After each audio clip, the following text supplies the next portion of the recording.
देखो आज के इस वीडियो में हम लोग एक इंपॉर्टेंट डिराइवेशन को देखेंगे, that is potential energy of a magnetic dipole in a uniform magnetic field. Okay, इसको अच्छे से देखना क्योंकि ये बहुत ही ज़्यादा इंपॉर्टेंट है, बोर्ड एग्जाम में पूछे जाने के चांसेस बहुत ही ज़्यादा होते हैं। ठीक है, देखो एक्चुअली क्या है आइडिया कि लेट्स से एक मैग्नेटिक फील्ड है यहाँ पे, है ना, ये एक मैग्नेटिक फील्ड है और इस मैग्नेटिक फील्ड पे आपने क्या रखा, एक मैग्नेटिक डायपोल रखा, यानी एक बार मैग्नेट रखा। ठीक है, और ये है let's say south pole and this is the north pole. यहाँ तक सही है। आपको एक कॉन्सेप्ट मालूम है, कॉन्सेप्ट क्या है कि इस तरह से लेट्स से एक मैग्नेटिक फील्ड है, तो मैग्नेटिक फील्ड पे एक नॉर्थ पोल रखा आपने, तो इसके ऊपर फोर्स लगेंगे कौन सी डायरेक्शन में, मैग्नेटिक फील्ड की डायरेक्शन में। ठीक है, इस डायरेक्शन में फोर्स लगेंगे मैग्नेटिक फील्ड के सेम डायरेक्शन में। कितना फोर्स लगेंगे उसको निकालने के लिए फॉर्मूला क्या है, दैट इज ये जो नॉर्थ पोल है ना, इसका मैग्नेटिक कुछ पोल स्ट्रेंथ होंगे, पोल स्ट्रेंथ को हमने QM से डिनोट किया। सो फॉर्मूला क्या होंगे, फोर्स की formula that is pole strength into magnetic field है। ठीक है, क्योंकि इसको मैग्नेटिक फील्ड पे रखा। और फोर्स की डायरेक्शन वही क्यों हुआ, ऑपोजिट क्यों नहीं हुआ? आंसर इज आपको ये भी मालूम है कॉन्सेप्ट कि magnetic field always north pole से निकलेंगे साउथ की तरफ। तो लेफ्ट राइट मैग्नेटिक फील्ड है, मतलब आप ऐसा समझ सकते हो कि इस साइड में कहीं पे नॉर्थ पोल है और उस साइड में कहीं पे क्या है, साउथ पोल है। दैट इज वाई नॉर्थ से साउथ की तरफ मैग्नेटिक फील्ड जा रही है। या तो आप ऐसे समझ सकते हो यहाँ पे नॉर्थ पोल है और यहाँ पे साउथ पोल है, तो नॉर्थ से साउथ की तरफ मैग्नेटिक फील्ड निकल रहे हैं। तो मैग्नेटिक फील्ड होना मतलब क्या, साउथ पोल नॉर्थ पोल होना ही होगा। तो आपने इमेजिन किया यहाँ पे इस साइड में एक नॉर्थ पोल होना चाहिए और इस साइड में एक साउथ पोल होना चाहिए। फाइन। सो ये जो नॉर्थ पोल है इसको फोर्स लगेंगे, रिपेल करेंगे, यानी इस डायरेक्शन में मूव करेंगे विथ सम फोर्स। और फोर्स की फॉर्मूला क्या है, F is equal to QM into QM मतलब क्या है, पोल स्ट्रेंथ। ये जो QM है ना, दिस इज नथिंग बट पोल की स्ट्रेंथ, पोल स्ट्रेंथ, मैग्नेटिक जो पोल है ना उसकी स्ट्रेंथ, स्ट्रेंथ स्पेलिंग हाँ STRENGTH। Okay, pole strength. तो सिमिलरली लेट्स से यहाँ पे एक साउथ पोल होंगे, तो इस केस में क्या होंगे, ये जो नॉर्थ पोल है इसको इस डायरेक्शन में खींचेंगे, अट्रैक्ट करेंगे, है ना। तो बेसिकली इसके ऊपर जो फोर्स लगेंगे इस डायरेक्शन में लगेंगे। कितना force, that is same formula QM into magnetic field लिख दो। ठीक है, सो बेसिकली ये साउथ पोल इसको रिपेल करेंगे और इसको खींचेंगे, यानी जो साउथ पोल है उसके ऊपर फोर्स लगेंगे मैग्नेटिक फील्ड के ऑपोजिट डायरेक्शन में। ठीक है, सो आइडिया ये है कि नॉर्थ पोल को मैग्नेटिक फील्ड पे रखोगे तो इस केस में उसके ऊपर फोर्स जो लगेंगे मैग्नेटिक फील्ड की ही डायरेक्शन में लगेंगे, और जो साउथ पोल को रखोगे तो उसके ऊपर जो फोर्स लगेंगे उसकी डायरेक्शन मैग्नेटिक फील्ड के ऑपोजिट होंगे। ठीक है, तो यहाँ पे सिमिलरली ये जो है ना नॉर्थ पोल, इस नॉर्थ पोल का एक स्ट्रेंथ होंगे, उसको QM कह दिया, है ना। सो उसके इस नॉर्थ पोल के ऊपर जो फोर्स लगेंगे इस डायरेक्शन में लगेंगे। कितना फोर्स लगेंगे उसको निकालने के लिए जो फॉर्मूला, इस पोल की strength QM into separation, sorry क्या, QM इंटू मैग्नेटिक फील्ड। ठीक है, सो मैग्नेटिक फील्ड लिख दो।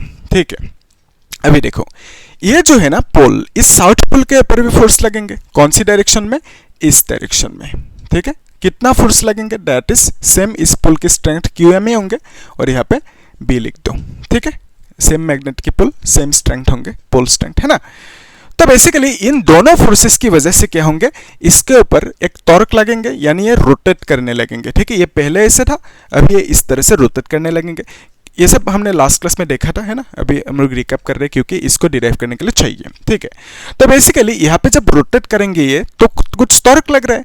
कितना टॉर्क लगेंगे निकलने के लिए जो फॉर्मूला है that is MB sin theta, ये था फॉर्मूला। ठीक है, इसको हमने लास्ट क्लास में डिराइव किया था, आप लोग चेक करना, एकदम डिटेल्स में देखा था हमने। ओके, तो यहाँ पे हमने क्या देखा कि इसके ऊपर जो टॉर्क लगेंगे उसको निकलने के लिए फॉर्मूला इज दिस वन, और इसको आप M क्रॉस B भी लिख सकते हो, वो अलग बात है, लेकिन अभी ऐसे रखते हैं कि दिस इज द टॉर्क इस मैग्नेटिक पोल के ऊपर, मैग्नेटिक बार मैग्नेटिक के ऊपर, यानी मैग्नेटिक डायपोल के ऊपर इतना सा टॉर्क लग रहा है। ठीक है, अभी ध्यान से देखना एक चीज, लेट्स कंसीडर ये जो एंगल है ना, इस एंगल को अपने θ1 कह दिया। और एक चीज यहाँ पे M मतलब क्या है, आपको मालूम है, M मतलब मैग्नेटिक मोमेंट है ना, तो B मतलब तो मैग्नेटिक फील्ड, M मतलब मैग्नेटिक मोमेंट। यहाँ पे देख लो एक बार कि ये है साउथ पोल, लेट्स से ये है नॉर्थ पोल। ओके, सो इस साउथ पोल की जो पोल स्ट्रेंथ है इसको अपने QM कह दिया, इसकी पोल स्ट्रेंथ को QM कह दिया, सेम मैग्नेट की पोल सेम स्ट्रेंथ। सो आपको ये भी मालूम है कि south to north pole always एक मैग्नेटिक मोमेंट होंगे, मतलब। ठीक है, सो मैग्नेटिक मोमेंट जो होंगे उसकी डायरेक्शन ऑलवेज साउथ पोल से नॉर्थ पोल की तरफ होंगे। इसके ऊपर हमने बहुत सारे क्वेश्चन भी सॉल्व किए, आप लोग चेक करना, ठीक है, प्लेलिस्ट में। तो बेसिकली मैग्नेटिक मोमेंट की direction south to north pole है, और ये जो मैग्नेटिक मोमेंट है ना, इसका इस मैग्नेटिक मोमेंट की फॉर्मूला क्या है, पोल की strength that is QM into magnet की जो पोल है दोनों के बीच में जो सेपरेशन है दैट इज ट्वाइस A, तो इनटू सेपरेशन लिख देना, ठीक है। सो मैग्नेटिक मोमेंट की जो फॉर्मूला है ये क्या है, magnetic moment. So magnetic moment की जो फॉर्मूला है that is pole strength into separation distance, यहाँ तक क्लियर है, फाइन। अभी ध्यान से देखना, ये जो m है ना, इस m की वैल्यू QM इनटू इतना सा लिख भी सकते हो, नहीं लिखने से भी ऐसे भी रखने से होगा, कोई दिक्कत नहीं, ठीक है। तो पहले ये मैग्नेट ऐसे था, कुछ एंगल कर रहे हैं मैग्नेटिक फील्ड के साथ, ये क्या है मैग्नेटिक फील्ड है, तो इसके साथ जो एंगल कर रहे हैं दैट इज θ1 कर रहे हैं, ठीक है। थोड़ी देर बाद क्या हुआ, इस मैग्नेट को आपने क्या किया, मैग्नेट पहले इस तरह से था, ये ऐसा रोटेट करना चाह रहा था, लेकिन आपने क्या किया, इसके ऑपोजिट डायरेक्शन में इसको रोटेट कर रहे हो जबरदस्ती, ठीक है। तो बेसिकली मैं कह रहा हूं कि ये दोनों जो फोर्स लग रहे हैं ना, बिकॉज ऑफ दैट फोर्स ये मैग्नेट क्लॉकवाइज इस तरह से रोटेट करना चाह रहे हैं, लेकिन आपने क्या किया, इसको ऑपोजिट डायरेक्शन में, आपने क्या किया, इसकी ऑपोजिट डायरेक्शन में इस तरह से इसको रोटेट करना चाह रहे हो आप, ठीक है। तो ये इस तरह से रोटेट करना चाह रहे हैं, लेकिन आप इसके ऑपोजिट डायरेक्शन में इसको रोटेट करवा रहे हो। तो रोटेट करने के बाद ये लेट्स से कुछ इस पोजीशन पे आ गया, ठीक है। अब जबरदस्ती इसको रोटेट करके इस पोजीशन पे लेके आ गया, ठीक है। तो यहाँ पे एक चीज देखो, डायग्राम अभी एक काम करते हैं और सिंप्लीफाइड डायग्राम ड्रॉ कर लेते, तब आसानी होंगे ना समझने के लिए। ये होंगे मैग्नेटिक फील्ड, ठीक है, ये मैग्नेटिक फील्ड है। सो आपको ये मालूम है कि मैग्नेटिक मोमेंट के डायरेक्शन साउथ टू नॉर्थ होंगे, तो यहाँ पे जो मैग्नेटिक मोमेंट के डायरेक्शन होंगे साउथ टू नॉर्थ होंगे, ठीक है, इस तरह से होंगे मैग्नेटिक मोमेंट की डायरेक्शन, ठीक है। सो पहले मैग्नेटिक मोमेंट यानी मैग्नेट इस तरह से था, तो इसको यहाँ पे ड्रॉ कर लेते, तो हम लोग सिर्फ मैग्नेटिक मोमेंट को ड्रॉ कर रहे हैं ना, तो यह है मैग्नेटिक मोमेंट की डायरेक्शन, पहले इस तरह से था मैग्नेटिक मोमेंट, और यह है मैग्नेटिक फील्ड की डायरेक्शन। तो दोनों के बीच में जो एंगल है पहले कितना है, θ1 है, ठीक है। तो यहाँ पे आप ऐसे कंसीडर कर सकते हो, यहाँ पे साउथ पोल होंगे और यहाँ पे नॉर्थ पोल होंगे, ठीक है, इस तरह से आप कंसीडर कर सकते हो। सो पहले दोनों के बीच में एंगल कितना है, θ1, इसे हमने कंसीडर कर लिया, ठीक है। तो थोड़ी देर बाद आपने क्या किया, इसको ऐसे रोटेट करके इस पोजीशन पे लेके आया, ठीक है। सो इस पोजीशन पे, तो साउथ इधर आ जाएंगे और यहाँ पे नॉर्थ आ जाएंगे। तो बेसिकली इस पोजीशन पे इस मैग्नेटिक मोमेंट यानी इस मैग्नेटिक डायपोल को, या तो बार मैग्नेट भी कह सकते हो, इस बार मैग्नेट को इस पोजीशन पे लेके आया आपने। सो यहाँ पे कुछ एंगल फॉर्म करेंगे ना, सो ये जो एंगल है ना, इस एंगल को आपने लेट्स से θ2 कह दिया, ठीक है, θ2 कह दिया। तो पहले θ1 था एंगल, अभी कितना हो गया एंगल, θ2 हो गया, रोटेट करके अपने इस पोजीशन पे लेके आया, ठीक है। तो आपने जो रोटेट करके इस पोजीशन पे लेके आया, कितना एंगल रोटेट किया आपने, यहाँ से यहाँ तक, ये जो एंगल है ना, इस एंगल को आप कह दो स्मॉल एंगल dθ। तो बेसिकली आपने क्या किया, स्मॉल एंगल dθ रोटेट किया, ठीक है, आया समझ में। तो ये जो dθ है ना, dθ is nothing but small angle, तो यहाँ पे लिख सकते हो स्मॉल एंगल, है ना। या तो आप ऐसे भी बोल सकते हो ना, इसे dθ is the small angular displacement, ऐसे भी आप बोल सकते हो। सो जब आपने स्मॉल एंगुलर डिस्प्लेसमेंट किया, किसके अगेंस्ट किया, टॉर्क, एक्चुअली मैग्नेटिक फील्ड पे मैग्नेट था, इस मैग्नेट को मैग्नेटिक फील्ड पे रखा, बिकॉज ऑफ दैट इसके ऊपर टॉर्क ऑटोमेटिकली इस डायरेक्शन में लगा। तो ये जो टॉर्क है इसके अगेंस्ट अपने रोटेट किया, इसके अगेंस्ट अपने रोटेट किया, तो आपको कुछ वर्क करना होगा ना, क्योंकि एक टॉर्क लग रहा है ऑलरेडी, उसके अगेंस्ट इसको जबरदस्ती इस तरह से रोटेट कर रहे हो आप। तो बेसिकली आपको कुछ एनर्जी यानी वर्क करना होगा, एनर्जी स्पेंड करना होगा आपको। कितना वर्क करोगे, जितना एनर्जी स्पेंड करोगे, तो बेसिकली वर्क मतलब एनर्जी बोल सकते हो, ठीक है।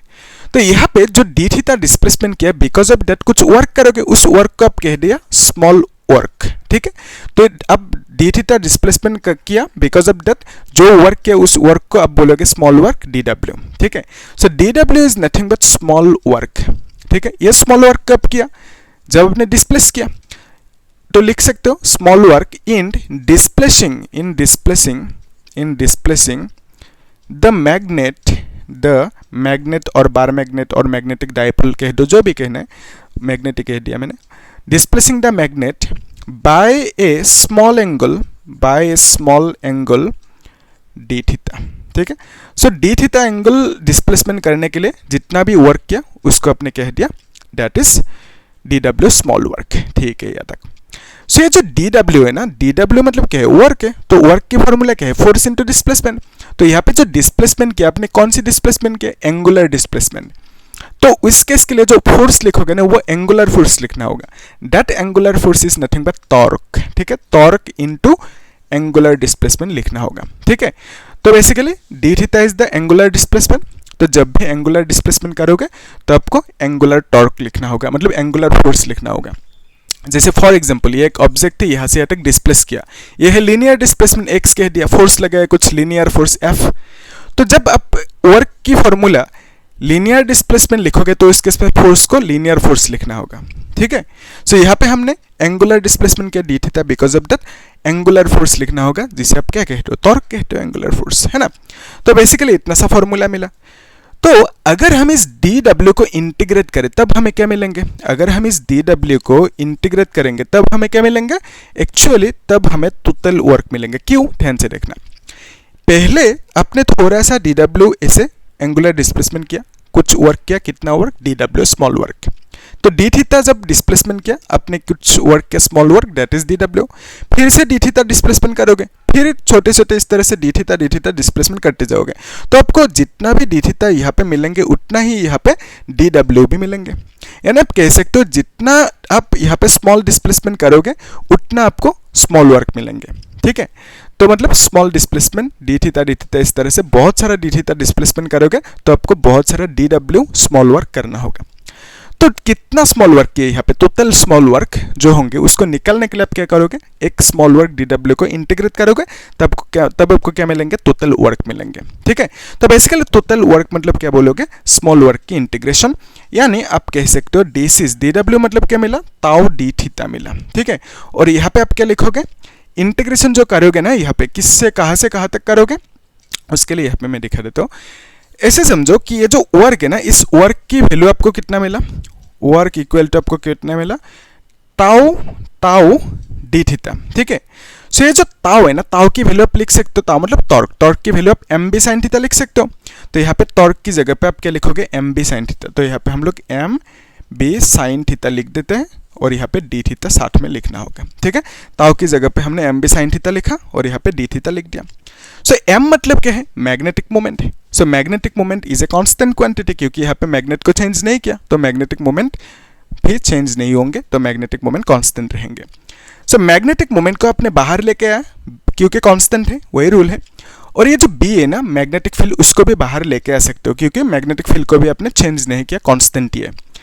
तो फिर यहाँ पे आपको इंटीग्रेट किसको करना होगा, साइन थीटा को, ठीक है।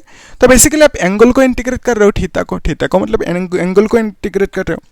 सो एंगल को इंटीग्रेट कर रहे हो, कहाँ से कहाँ तक करोगे, तो उसके लिए देखो पहले एंगल कितना था, θ1, तो आपने रोटेट करके कितना करवाया एंगल को, θ2 करवाया, है ना। तो बेसिकली यहाँ पे पहला एंगल θ1 था, फिर एंगल θ2 हो गया, तो आपने θ1 से θ2 तक रोटेट किया। तो बिकॉज ऑफ दैट यहाँ पे जो लिमिट लिखोगे दैट इज θ1 टू θ2 लिखना होगा, ठीक है, क्योंकि आपने θ1 से θ2 तक रोटेट किया। तो ये जो है लिमिट θ1 और यहाँ पे θ2 लिख दिया।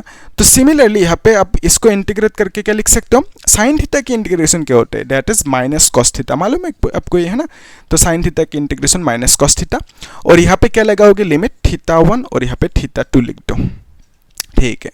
ये जो माइनस है ना, माइनस को बाहर भी लेके आ सकते हो, यानी एम बी और यहाँ पे क्या लिखोगे, कॉस थीटा और यहाँ पे θ1 θ2 लिख दो इस तरह से। तो बेसिकली वर्क का वैल्यू इतना सा मिला, और इसको आप मॉडिफाई कर सकते हो, है ना, रूल के हिसाब से कि ये माइनस एम बी है और यहाँ पे क्या लिखोगे, दिस इज कॉस थीटा की जगह पे एक बार θ2 लिखो -2, फिर कॉस थीटा की जगह पे इस बार θ1 लिखना होगा, ठीक है, इस तरह से। तो बेसिकली कॉस थीटा की जगह पे पहले अपर लिमिट को लिखोगे, फिर क्या करोगे, माइनस देके लोअर लिमिट जो है ना θ1, उस लोअर लिमिट को लिखना होगा, ठीक है, इस तरह से लिखना होगा। तो ये है फाइनल फार्मूला। बेसिकली आपको क्या मिला, वर्क की फार्मूला ये मिला।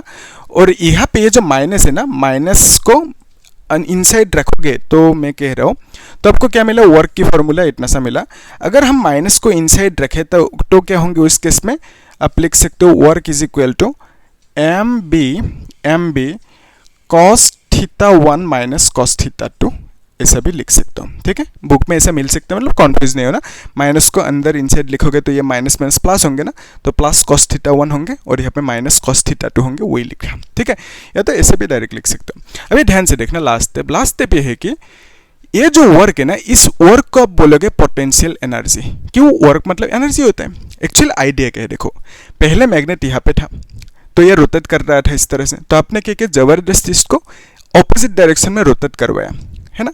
तो बेसिकली आपने कुछ वर्क किया, तो कितना वर्क करोगे, जितना एनर्जी आप स्पेंड करोगे उतना ही वर्क करोगे। तो बेसिकली वर्क करने के लिए आपने कुछ एनर्जी स्पेंड किया। तो क्वेश्चन इज, वो जो एनर्जी आपने खर्च किया, स्पेंड किया, वो एनर्जी गया किधर?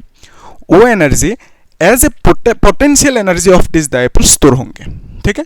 सो आपने इसको ऑपोजिट डायरेक्शन में एंटी क्लॉकवाइज रोटेट करने के लिए जितना भी वर्क किया, कुछ एनर्जी आपने स्पेंड किया, खर्च किया, वो जो एनर्जी स्पेंड किया आपने, वही एनर्जी स्टोर होंगे as potential energy of this dipole.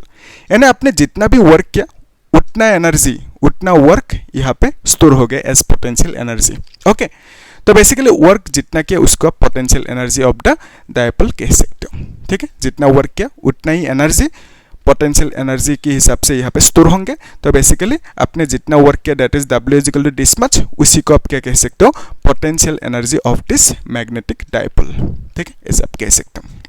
वही डिराइव करना था ना, potential energy of the magnetic dipole derive करना था। तो हमें क्या मिला, potential energy of the magnetic dipole इतना सा मिला, ठीक है। तो बेसिकली ये जो वर्क है, this work is nothing but potential energy, ठीक है। तो बेसिकली पोटेंशियल एनर्जी का वैल्यू पूछा था आपको, डिराइवेशन आप यहाँ तक कर दो, आराम से मार्क्स मिल जाएंगे, फुल मार्क्स, ठीक है। या तो आप इसको इस तरह से भी लिख सकते हो।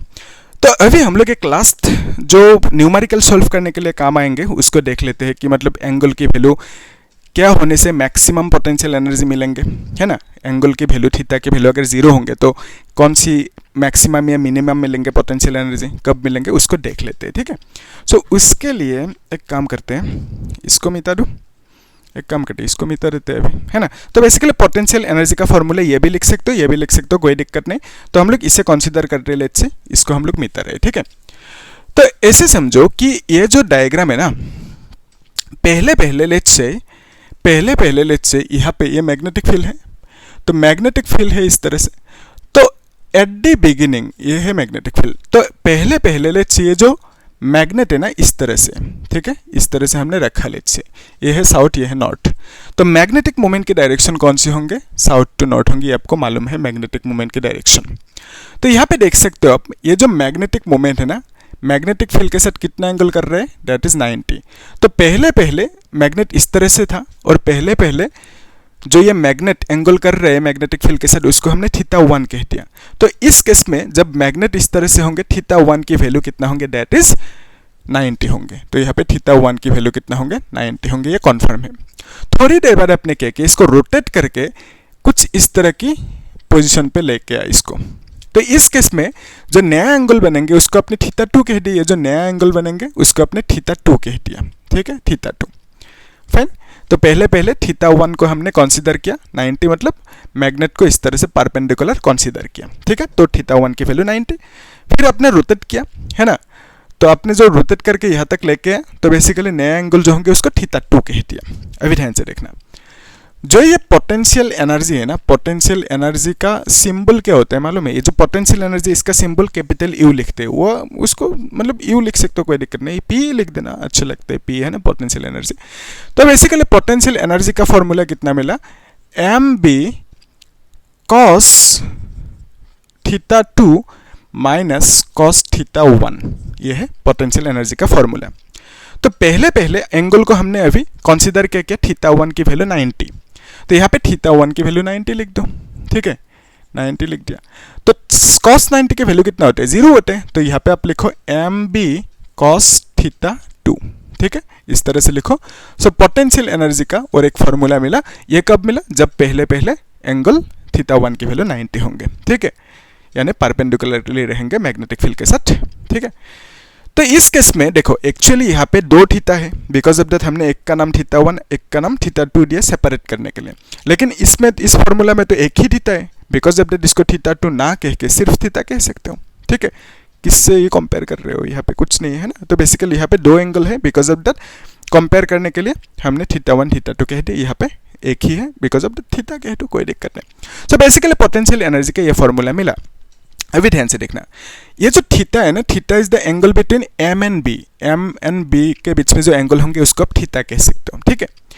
तो अगर इस थीटा की वैल्यू 0 होंगे तो उस केस में क्या होंगे, थीटा की वैल्यू 0 होंगे तो पोटेंशियल एनर्जी का वैल्यू क्या होंगे, that is M B cos 0 लिखोगे, ठीक है, एम बी कॉस 0। सो यहाँ पे cos 0 का वैल्यू कितना होता है, 1 होता है ना, तो यहाँ पे बेसिकली आप एम बी लिखोगे minus M B. So potential energy का ये मिला formula, potential energy is equal to minus M B, क्योंकि cos 0 की वैल्यू कितना होता है 1, ठीक है, sin 0 की वैल्यू 0 होता है, cos 0 की वैल्यू 1। तो यहाँ पे ये जो पोटेंशियल एनर्जी मिला ना, इसको आप बोलोगे minimum potential energy, minimum potential energy, ठीक है, मिनिमम पोटेंशियल एनर्जी, ओके, क्योंकि यहाँ पे माइनस है, माइनस में वैल्यू होने से मिनिमम होंगे, ओके। सो इसके लिए डायग्राम कौन सी होंगे, डायग्राम को ध्यान से देखो, ये होंगे डायग्राम, ये है मैग्नेटिक फील्ड, ठीक है। तो यहाँ पे आप एक काम करो, मैग्नेट को इस तरह से रखो, थीटा की वैल्यू 0 होना चाहिए ना, तो ये साउथ पोल या नॉर्थ पोल, ठीक है। सो मैग्नेटिक मोमेंट की डायरेक्शन कौन सी है, always south to north pole, है ना, तो मैग्नेटिक मोमेंट की direction south to north pole होंगे इस तरह से, ओके। तो यहाँ पे देखो, जब भी दो वेक्टर सेम डायरेक्शन में होंगे तो दोनों के बीच में एंगल कितना, 0 डिग्री, ऑपोजिट में होने से दोनों के बीच में एंगल 180 डिग्री, इस तरह से होने से 90 डिग्री। तो यहाँ पे मैग्नेटिक फील्ड इस तरह से है, मैग्नेटिक मोमेंट भी इस तरह से सेम डायरेक्शन में। तो दोनों के बीच में जो एंगल होंगे एम एंड बी के बीच में एंगल वो कितना होंगे, 0 डिग्री। तो थीटा 0 के लिए जो डायग्राम होंगे ये होंगे डायग्राम, ठीक है। और इस केस में मिनिमम पोटेंशियल एनर्जी होंगे इसके पास। अभी देखना, जब थीटा की वैल्यू 180 होंगे तब क्या होंगे, थीटा की वैल्यू 180 होंगे तो उस केस में पोटेंशियल एनर्जी की वैल्यू क्या लिखोगे, माइनस एम बी कॉस 180 लिखोगे, ठीक है। फिर यहाँ पे माइनस एम बी कॉस 180 की वैल्यू कितना है, -1 है, तो बेसिकली आपको मिलेंगे एम बी, ठीक है। सो पोटेंशियल एनर्जी का फॉर्मूला क्या मिला, एम बी मिला। सो इसके लिए डायग्राम कौन सी होंगे, इसके लिए डायग्राम होंगे, यहाँ पे ड्रॉ कर देते हैं ना, तो ये है मैग्नेटिक फील्ड। तो यहाँ पे आप इस तरह से मैग्नेट को रखो, ये है मैग्नेट, साउथ पोल, ये है नॉर्थ पोल। सो यहाँ पे south to north magnetic moment की डायरेक्शन होंगे, इस तरह से मैग्नेटिक मोमेंट की डायरेक्शन साउथ टू नॉर्थ होंगे, है ना। तो यहाँ पे देखो मैग्नेटिक फील्ड ये है इस डायरेक्शन में, मैग्नेटिक मोमेंट ऑपोजिट डायरेक्शन में, तो दोनों के बीच में एंगल कितना होंगे, 180, ऑपोजिट में होने से 180। सो वही लिखा, थीटा की वैल्यू 180 होने से this will be the diagram, ठीक है, 180 होने से इस तरह से डायग्राम को ड्रॉ करना होगा। सो इस केस में जो मैग्नेटिक क्या मिला, पोटेंशियल एनर्जी जो मिला इस केस में, दैट इज एम बी मिला और प्लस में मिला। सो इस वैल्यू को आप बोलोगे maximum potential energy, okay, maximum potential energy, इसको आप ऐसा बोलोगे, ठीक है। तो मिनिमम पोटेंशियल एनर्जी बोलेंगे तो ये है थीटा की वैल्यू 0, मैक्सिमम पोटेंशियल एनर्जी होंगे तो दैट इज थीटा की वैल्यू 180 होंगे। तो और एक देख लो लास्ट साथ में, है ना, यहाँ पे दिखा देते हैं। तो लेट्स से थीटा की वैल्यू 90 है, तो उस केस में आप पोटेंशियल एनर्जी की वैल्यू क्या लिखोगे, potential energy is equal to theta की वैल्यू 90, फॉर्मूला क्या है, एम बी कॉस 90 होंगे, है ना, तो minus M B cos 90। So cos 90 minus M B cos 90, तो कॉस 90 की वैल्यू कितना है, दैट इज 0, ठीक है, साइन 0 की वैल्यू 0, कॉस 90 की वैल्यू 0। तो यहाँ पे पोटेंशियल एनर्जी 0 मिलेंगे कब, जब थीटा की वैल्यू 90 होंगी, यानी डायग्राम कुछ इस तरह की होंगे, ठीक है, इस तरह की ये मैग्नेटिक फील्ड है। तो फिर यहाँ पे ये होंगे लेट्स से साउथ पोल या नॉर्थ पोल है, और मैग्नेटिक मोमेंट की डायरेक्शन साउथ टू नॉर्थ होंगे, ठीक है। तो ये मैग्नेटिक फील्ड, मैग्नेटिक मोमेंट इस तरह से, दोनों के बीच में एंगल 90 डिग्री। तो उस केस में क्या होंगे, पोटेंशियल एनर्जी 0 होंगे, तो इसके ऊपर कुछ पोटेंशियल एनर्जी नहीं होंगे अभी, ठीक है, जब भी इस तरह से रहेंगे परपेंडिकुलरली, ठीक है। और वही था, मतलब जब इस तरह से होंगे ना तो उस केस में टॉर्क मैक्सिमम लगेंगे, लेकिन पोटेंशियल एनर्जी 0 होंगे। लास्ट क्लास में हमने देखा था, है ना, टॉर्क की कहानी, तो उसको आप लोग चेक करना।